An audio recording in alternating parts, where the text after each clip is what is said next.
ஸ்ரீ குருப்யோ நமஹ. அன்பு நண்பர்களே, வணக்கம். கடந்த பதிவில் அறிந்து கொண்ட வர்க்க சக்கரங்களில் ஒரு ஜனன ஜாதகத்தை அடிப்படையாக வைத்து திரேகான சக்கரத்தினை எவ்வாறு அமைப்பது என்று அறிந்து கொண்டோம். இன்றைய பதிவில் திரேகான சக்கரத்தை உபயோகித்து என்னென்ன பலன்களை அறிந்து கொள்ளலாம் என்பதை பற்றி பார்ப்போம். திரேகானம் என்பது ராசி கட்டத்தின் 3ஆம் பாவத்தின் விரிவாக்கம். எனவே ராசி கட்டத்தில் 3ஆம் பாவத்தின் காரகத்துவங்களின் பலம், பலவீனம், தகுதி, தகுதியின்மை, கொடுப்பினை போன்றவற்றை இன்னும் விரிவாகவும் தெளிவாகவும் பார்க்க முடியும். பொதுவாக 3ஆம் பாவத்தின் காரகத்துவங்கள் பற்றி ஏற்கனவே நமக்கு தெரியும். இருந்தாலும் சில முக்கியமான காரகத்துவங்களை நாம் நினைவுபடுத்திக் கொள்வோம். அதாவது இளைய சகோதரர் அல்லது இளைய சகோதரி, தைரியம் மற்றும் தைரியத்தை வெளிப்படுத்தும் தன்மை, உடலில் காது, மூக்கு போன்ற பாகங்கள், நரம்பு மண்டலங்கள், நரம்பு மண்டலங்களின் செயல்பாடுகள், இரத்த குழாய்கள், உடல் வலிமை, உயிரணுவின் வீரியத்தன்மை, சிந்தனையும் எழுத்தாற்றலும், விடாமுயற்சி, வியாபாரம், தரகு, கமிஷன், சிறுதூர பிரயாணங்கள், தொலைத்தொடர்பு, ஒப்பந்தம், அடையாள அட்டைகள், பத்திரங்கள், ரியல் எஸ்டேட், வீடு, வாகனம் போன்ற சொத்துக்களை விற்பது போன்ற நூற்றுக்கணக்கான காரகத்துவங்களை அடுக்கிக் கொண்டே போகலாம். இதில் உடல் வலிமை மற்றும் உடல் உறுப்புகள் மற்றும் அவற்றின் செயல்பாடுகளை பற்றிய அறிதலுடன் உடலில் எந்தெந்த பகுதிகள் பாதிக்கும், என்ன விதமான நோய்கள் வரும் என்பது மிக மிக முக்கியமானது. அதாவது ராசி கட்டத்தில் உள்ள 36 திரேகானங்களும் ஒவ்வொரு உடல் பாகத்தினை குறிக்கும். போன வீடியோவில் கூறியவாறு ஒரு ராசி கட்டம் 30 பாகைகளை 3 பகுதிகளாக பிரித்து முதல் திரைக்காணம், 2ஆம் திரைக்காணம், 3ஆம் திரைக்காணம் என்று நாம் குறிப்பிடுவது பற்றி தெரிந்து கொண்டோம். எனவே 3ஆம் பாவம் தொடர்பான மேலே கூறிய அனைத்து காரகத்துவங்களை பற்றி அறிந்து கொள்வதற்கு முன்னர் நாம் உடல் ஆரோக்கியத்தை பற்றி சிலவற்றை தொடர்ந்து சில பதிவுகளில் பார்க்கலாம். சுவர் இருந்தால் தானே சித்திரம் எழுத முடியும் என்று சொல்வதை நாம் அனைவரும் அறிவோம். எனவே நண்பர்களே, எல்லோருடைய இன்றைய தேவையே ஆரோக்கியமாக இருப்பது எப்படி என்பதே. எந்த காலத்தில் என்ன நோய் வரும், எந்த உறுப்பு பாதிக்கப்படும், எந்த அளவிற்கு பாதிக்கப்படும் என்று கூடுமானவரை அறிந்து கொள்ள முடியும். அதாவது உறுப்புகளின் பாதிப்பு என்பது, ஒருத்தர்கிட்ட சார் உங்க கண்ணு எவ்வளோ ஆரோக்கியமா இருக்குன்னு கேட்டா சிலர் பரவாயில்ல சார் 65 வயசாச்சு, இன்னும் மூக்கு கண்ணாடியே இல்லாம பார்க்க முடியுது என்பார்கள். இன்னும் சிலரோ சார் என் பையனுக்கு 6 வயசு தான் சார் ஆகுது, இப்பவே சோடா புட்டி கண்ணாடி மாதிரி போட வேண்டியிருக்கு, அதை போட்டாதான் அவனால எழுதவே படிக்கவே முடியுதுன்றான் என்று வருத்தப்பட்டு கொண்டார். அதே போன்று அருகில் இருந்த ஒருவரிடம் சார் சரியா தெரியல, அந்த பஸ்ஸுடைய நம்பர் என்னன்னு கொஞ்சம் பார்த்து சொல்லுங்க அப்படின்னு கேட்டப்போ அவர் என்ன பஸ் வருதா அப்படின்னு கேட்டவுடன் எனக்கு தூக்கி வாரி போட்டது. சரி சரி நம்மளே தேவையில்லை போல இருக்கு என்று மனசுக்குள்ளே நினைச்சுக்கிட்டு அடுத்தவரை அணுக வேண்டியிருந்தது. நண்பர்களே, இதை நான் நகைச்சுவைக்காக கூறவில்லை. திடீரென்று ஏதோ ஒரு பிரச்சனையால் டாக்டரை பார்க்க போகும்போது என்ன சார் இவ்வளவு நாள் கவனிக்கலையா, நீங்க எந்த சிம்டமும் தெரியலையா, சுகர் 250 இருக்கு என்று சொன்னதும் இருக்கும் எல்லா வியாதிகளும் ஒன்று சேர்ந்து வந்தாப்புல ஒரு துக்கம், மனத்தளர்வு, மற்றவர்கள் எல்லாம் நம்மை பரிதாபமாக பார்ப்பது போன்ற உணர்வு என்றெல்லாம் ஏற்படும். இல்லை டாக்டர், காலையில் வாக்கிங் போகிறேன், நல்லா சாப்பிட்றேன், எல்லா வேலையும் நல்லாவே செய்கிறேன், நிறைய பாவக்காய் சேர்த்துக்கிறேன் என்றெல்லாம் கூறினாலும் பாதிப்பு தானே. இவ்வளோ நாள் நல்லா தானே இருந்தேன், இந்த டாக்டர் இப்படி சொல்லிட்டாரே, இவர் யூஸ் பண்ணுற குளுக்கோமீட்டர் சரியா இருக்கா இல்லையா, ஒருவேளை இவர் போலி டாக்டராக இருப்பாரோ என்றெல்லாம் சந்தேகத்துடன் எண்ண தோன்றும். எனவே நண்பர்களே, வருமுன் காப்போம் என்பதற்கு இணங்க தெய்வீக கலையான இந்த ஜோதிட கலையின் சிறப்பான அமைப்பான வர்க்க சக்கரங்களை உபயோகித்து நாம் ஆரோக்கியத்தை பற்றி தெளிவாக அறிந்து கொள்வோம் வாருங்கள். எனக்கு தெரிந்த நூற்றுக்கணக்கான மருத்துவ டாக்டர்கள் இந்த ஜோதிட கலையை மிகவும் ஆர்வத்துடன் படித்து வருகிறார்கள். நண்பர்களே, உடல் ஆரோக்கியத்தை பற்றி அறிந்து கொள்வதற்கு முன் ஹியூமன் அனாட்டமி என்னும் மனித உடலின் அமைப்புகள் பற்றி திரேகானத்தில் எவ்வாறு குறிப்பிடப்பட்டுள்ளது என்பதையும் நாம் அறிந்து கொள்ள வேண்டும். அதாவது காலபுருஷனின் ஜாதகம் என்று கூறக்கூடிய ராசி கட்டத்தில் உள்ள மேஷம் முதல் மீனம் வரையில் உள்ள 12 கட்டங்களும் எந்தெந்த உடல் பாகங்களை குறிப்பிடுகின்றன என்பதை பார்க்கலாம். காலபுருஷனின் முதல் வீடான மேஷம் தலை, மூளை, தலையின் பின்பக்க பகுதி, பிடரி, நெற்றி ஆகிய பாகங்களை குறிக்கும். அதே போன்று ரிஷபம் முகத்தையும், உடலில் முக்கியமான புலன்களை உணரக்கூடிய கண்களில் வலது கண்ணையும், வாய், நாக்கு, பற்கள், மூக்கு ஆகிய பாகங்களையும் குறிப்பிடும். மிதுன ராசியானது காதுகளில் வலது காதையும், கழுத்து, தொண்டை, தோள்பட்டை, கைகள், குரல் நாண், தைராய்டு சுரப்பி ஆகியவற்றை குறிப்பிடும். அதே போன்று கடக ராசி மார்பு பகுதி, மார்பகங்கள், நுரையீரல், இரத்தம், இதயம், சுத்திகரிக்கப்பட்ட இரத்தத்தை உடலின் எல்லா பாகங்களுக்கும் எடுத்துச் செல்லக்கூடிய பிரதான இரத்த குழாயான மகாதமனி ஆகியவற்றை குறிப்பிடும். சிம்ம ராசி மார்பின் கீழ்ப்பகுதியையும், கல்லீரலின் மேல் பகுதி, மண்ணீரல், கணையம், மேல்வயிறு, சிறுகுடலின் ஆரம்ப பகுதி, முதுகெலும்பு ஆகியவற்றை குறிக்கும். கன்னி ராசி அடிவயிறு, சிறுகுடல், இடுப்பு, பித்தப்பை, கல்லீரலின் கீழ்ப்பகுதி போன்ற பகுதிகளை குறிக்கும். துளாராசி சிறுநீரகங்கள், முதுகு, சிறுநீர்ப்பை, ஜனன உறுப்புகள், ஆண்களுக்கு விரைகள், பெண்களுக்கு ஓவரி எனப்படும் கருமுட்டைகளை உருவாக்கும் சூலகம் ஆகியவற்றை குறிப்பிடும். விருச்சிக ராசி பிறப்புறுப்புகளின் வெளிப்பகுதி, விரைப்புத்தன்மை, கர்ப்பப்பை, பிஸ்டுலா எனப்படும் ஆசனவாய், மலக்குடல் ஆகியவற்றை குறிப்பிடும். தனுராசி இடுப்பெலும்பு, பந்து கிண்ணமூட்டு, தொடைகளின் ஆரம்ப பகுதி, இரண்டாம் இதயம் என்று சொல்லக்கூடிய வெரிகோஸ் வெயின் எனப்படும் விரிசுருள் சிரையின் மேல் பகுதி ஆகியவற்றை குறிப்பிடும். மகர ராசி கால் மூட்டுக்கள், கீழ்கள், தொடைகள், முழங்கால், விரிசுருள் சிரையின் மையப்பகுதி ஆகியவற்றை குறிக்கும். கும்பராசி முழங்கால்கள், இடது காது, கால்ஃப் மசில் எனப்படும் கெண்டைக்கால் தசை, வெரிகோஸ் வெயின் எனப்படும் விரிசுருள் சிரை, நேப் எனப்படும் பின்கழுத்து ஆகியவற்றை குறிப்பிடும். மீன ராசி கணுக்கால், பாதங்கள், கால் விரல்கள், உள்ளங்கால், இடது கண் ஆகியவற்றை குறிப்பிடும். இவ்வாறாக உடல் உறுப்புகளை பற்றி பொதுவாக ராசி கட்டத்தில் குறிப்பிடப்பட்டுள்ளது. சில சமயங்களில் மார்பு, குடல் போன்ற சில பாகங்கள் 2 ராசிகளிலும் வருமாறு குறிப்பிட்டிருப்பார்கள். குறிப்பாக மேல் மார்பு, கீழ் மார்பு, மேல் வயிறு, அடிவயிறு என்றெல்லாம் இருக்கும். காரணம், சில உடல் பாகங்கள் பெரிய பகுதியாக இருக்கும் பொழுது உடைப்பட்ட நட்சத்திரங்கள் என குறிப்பிடும் 2 ராசிகளில் வரக்கூடிய சூரியன், செவ்வாய், குரு ஆகிய நட்சத்திரங்களில் சில பாகங்கள் 2 ராசிகளில் குறிப்பிடப்பட்டிருக்கும். இவற்றை திரைக்காணங்களில் பார்க்கும்போது தனித்தன்மை தெரிய வரும்.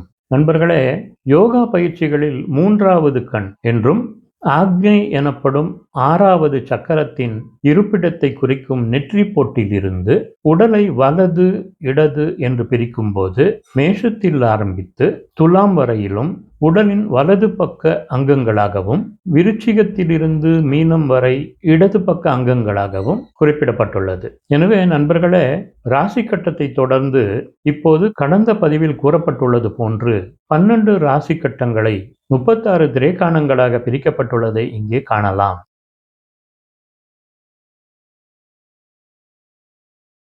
இந்த ஒவ்வொரு திரைக்காணமும் எந்தெந்த முக்கியமான உடல் பாகங்களை குறிப்பிடுகின்றன என்பது இங்கு காட்டப்பட்டுள்ளது. அதாவது காலபுருஷனின் முதல் ராசியாக மேஷ ராசியின் 1ஆம் திரைக்காணத்தில் தலையையும், 2ஆம் திரைக்காணம் கழுத்தையும், 3ஆம் திரைக்காணம் ஆண் பெண் இருவரின் இனப்பெருக்க உறுப்புகளின் வெளிப்புற பகுதிகளையும் குறிக்கும்.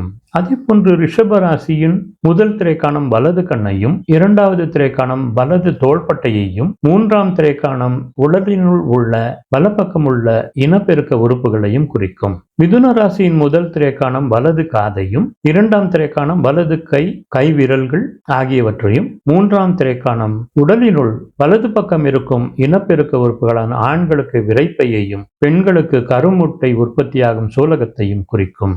கடகராசியின் முதல் திரைக்காணம் வலது மூக்கையும், 2ஆம் திரைக்காணம் வலது பக்க உடலையும், 3ஆம் திரைக்காணம் வலது தொடையையும் குறிக்கும். சிம்ம ராசியின் முதல் திரைக்காணம் வலது கன்னத்தையும், 2ஆம் திரைக்காணம் வலது பக்க இதயத்தையும், 3ஆம் திரைக்காணம் வலது பக்க முழங்காலையும் குறிக்கும். கன்னி ராசியின் முதல் திரைக்காணம் வலது தாடையையும், 2ஆம் திரைக்காணம் வலது பக்க நுரையீரலையும் மற்றும் வலது பக்க மார்பகத்தையும், 3ஆம் திரைக்காணம் வலது கெண்டை சதையையும் குறிக்கும்.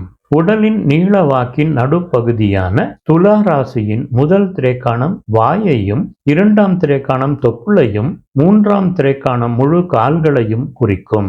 உடலின் இடது பக்கத்தில் உள்ள பாகங்களை குறிக்கும் விருச்சிக ராசியின் முதல் திரைக்காணம் இடது தாடையையும், 2ஆம் திரைக்காணம் இடது பக்க நுரையீரலையும், இடது பக்க மார்பகத்தையும், மூன்றாம் திரைக்காணம் இடது கெண்டை சதையையும் குறிக்கும்.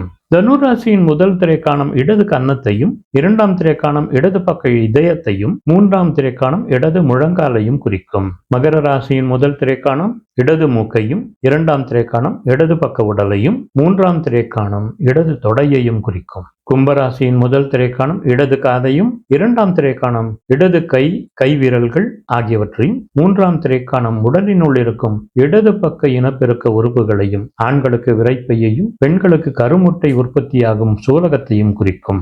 மீனராசியின் முதல் திரைக்காணம் இடது கண்ணையும், இரண்டாம் திரைக்காணம் இடது தோள்பட்டையையும், மூன்றாம் திரைக்காணம் ஆசனவாய் பகுதியையும் குறிக்கும். நண்பர்களே, இவற்றையெல்லாம் அடிப்படையாக வைத்து ஒரு ஜாதக கட்டத்தில் லக்னம் எந்த ராசியில் உள்ளது என்றும் லக்னம் நின்ற பாகையையும் குறித்து கொள்ள வேண்டும். உதாரணமாக இங்கு காட்டப்பட்டுள்ள ஜாதகத்தில் லக்னம் கன்னியில் 21 பாகை 11 கலையில் அமர்ந்துள்ளது. இங்கு காட்டப்பட்டுள்ள 36 திரைக்காணங்களையும் குறிக்கக்கூடிய ராசி கட்டத்தில் லக்னத்தை கன்னியில் அந்த 21 பாகை 11 கலைகளை குறிக்கக்கூடிய திரைக்காணத்தில் குறித்து கொள்ள வேண்டும்.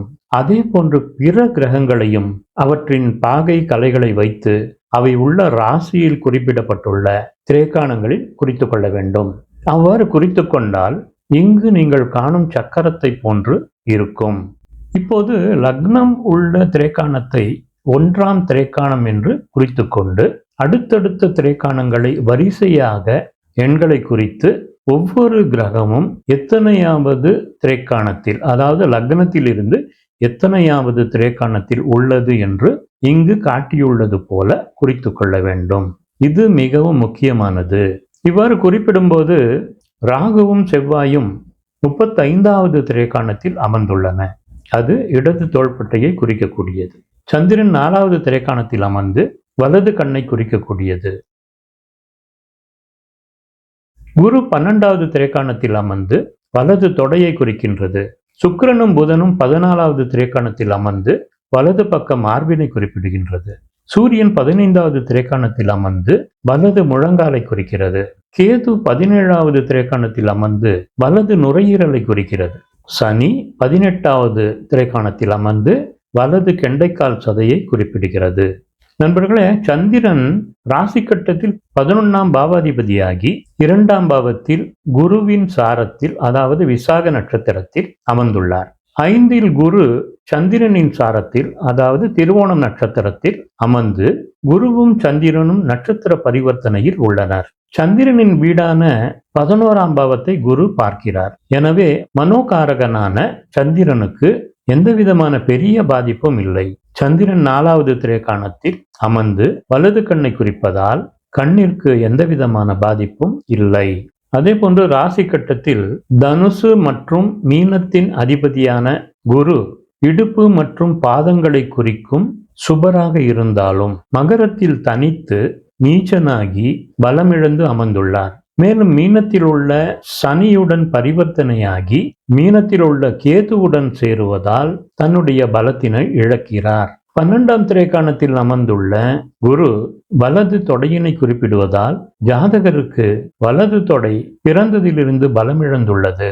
மேலும் குரு கன்னி லக்னத்திற்கு பாதகாதிபதியாகவும் செயல்படுவார். திரைக்காண சக்கரத்தில் ரிஷப லக்னமாகி லக்னத்திலேயே குரு அமர்ந்து திக்பலம் பெற்றிருப்பதாலும் குரு 8ஆம் அதிபதியாக இருப்பதாலும் பாதிப்பை தருவதில் பகைவனுடைய வீட்டில் அமர்ந்து பலம் வாய்ந்தவராக இருக்கிறார். குரு தசையில் பிறந்த இவருக்கு பிறந்தது முதலே கால்கள் செயலிழந்த நிலையில் நடக்க முடியாமல் இருக்கிறார்.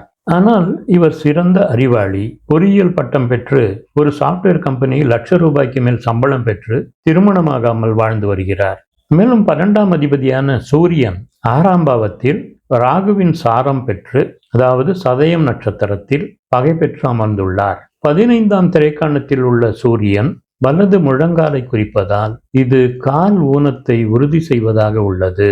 5, 6 கூடிய சனி 7இல் சுயசாரம் பெற்று கேதுவுடன் சேர்க்கை பெற்று 8 மற்றும் 3ஆம் அதிபதியான செவ்வாயுடன் பரஸ்பரம் பார்வையில் இருப்பதால் பலவீனமான சனி 18ஆம் திரைக்காணத்தில் அமர்ந்து வலது கெண்டைக்கால் சதையை குறிப்பிடுவதால் இதுவும் கால் ஊனத்தை உறுதி செய்வதாக உள்ளது.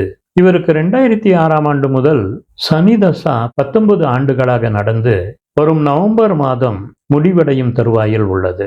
ராகுவும் செவ்வாயும் ராசிப்படி லக்னத்தில் அமர்ந்து இடது தோள்பட்டையை குறிக்கும் 35வது திரைக்காணத்தில் அமர்ந்துள்ளதாலும் சனியின் பார்வையையும் பாதகாதிபதி குருவின் பார்வையையும் பெறுவதாலும் ஊன்றுகோலுடன் தோல் வலியுடன் நடக்கும்போது அவர் பெற்று வந்த கர்மாவினை விவரிப்பதற்கு வார்த்தைகளே இல்லை. எனவே நண்பர்களே, வரும் வீடியோக்களில் இந்த திரைக்காணத்தை உபயோகப்படுத்தி பிரமிப்பூட்டும் வகையில் என்னென்ன பலன்களை எவ்வாறு தெரிந்து கொள்ளலாம் என்பதை விரிவாக பார்க்கலாம். நண்பர்களே, இவ்வளவு நேரம் இந்த வீடியோவை பார்த்ததற்கு நன்றி. இந்த பதிவு பிடித்திருந்தால் லைக் பட்டனை அழுத்தவும், என்னுடைய இந்த சேனலுக்கு சப்ஸ்கிரைப் செய்யவும், உயர்நிலை ஜோதிடம் தொடர்பான பல்வேறு பதிவுகள் உங்களுக்கு உடனுக்குடன் வந்து சேருவதற்கு ஏதுவாக இருக்கும். இந்த சேனலின் லிங்கினை மற்ற நண்பர்களுக்கும் பகிருங்கள். அனைவருக்கும் உபயோகமாக இருக்கும். அடுத்த வீடியோவில் சந்திக்கலாம். நன்றி. சர்வே ஜனா சுகினோ பவந்து.